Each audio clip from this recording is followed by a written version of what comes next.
குருவாயூர் கோவில்ல நீங்க சொன்னீங்க 70 விதமான துலாபாரம் கொடுக்க வேண்டியது இருக்கு. லிஸ்ட் இருக்கு. என்ன பழம் வந்து குருவாயூரப்பனுக்கு வந்து நம்ம துலாபாரமா கொடுத்தா நமக்கு என்ன பலன்? இல்லை, இப்போ ஒரு உறவுல விரிசல் வருது, ம். குடும்ப உறவுல ஒரு விரிசல் வருது. அது அண்ணா தம்பி ஆகட்டும், கணவன் மனைவி ஆகட்டும், அம்மா குழந்தையாகட்டும். இந்த வீட்டுக்கு போகும்போது சொல்லுவாங்க, ஒருத்தர் வீட்டுக்கு போகும்போது வெறும் கையோடு போகும்போது ஏதாவது பழம் வாங்கிட்டு போகும். ஏன்? இந்த பழம் தானம் கொடுத்தா உறவு ஆரோக்கியமாக இருக்குங்கிறது பரிகாரம்.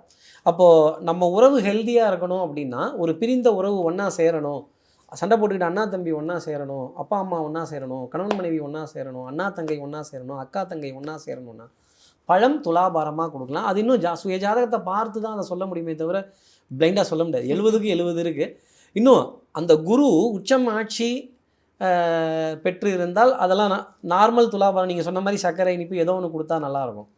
இதே இந்த குரு நீச்சமாக இருந்ததுன்னா அவங்களாம் ரெட்டை துலாபாரம் கொடுக்கணும். இப்போ எப்படி ப்ளஸ் மைனஸ் பேட்டரிக்கு அந்த மாதிரி ஒரு இனிப்பு பொருள், ஒரு வீணா போன பொருள்னா எது? அந்த கரியை போகலாம், அது பிரோஜனமே படாது. உரிமட்டை, செங்கல், மணல், இந்த மாதிரி ஏதோ ஒரு வீணா போன பொருள். இந்த பக்கம் ஒரு இனிப்பு பொருள். இப்படி ரெட்டை துலாபாரங்கள் இதெல்லாம் நிறைய இருக்குது. அதான் சொல்லியிருக்கோம் இந்த இதில். கண்டிப்பாக என்னென்னா குருவோட அனுகிரகம் கிடைக்கணும், குருவோட இது நமக்கு நல்லா இருக்கணும், சாராம்சம் நல்லா இருக்கணும், இந்த தனித்த குருவோட பாதிப்பு வரக்கூடாதுன்னா குருவாயூர் தான் ஸ்தலம். அதுக்கடுத்து மகான்களோட வழிபாடு செய்யலாம், மகான்களோட சரித்தம் காதில் கேட்கலாம். இதெல்லாம் மகத்துவமாக இருக்கும். அந்த மகான் யாராக வேணா இருக்கலாம்.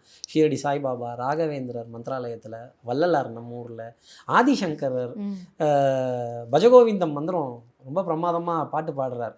ஒருத்தன் துவன்ய கர்ணேன்னு மந்திரம் சொல்கிறான். ஐயோ, இது எதுக்கு இந்த திணறி இந்த வேத மந்திரம்லாம் சொல்கிற?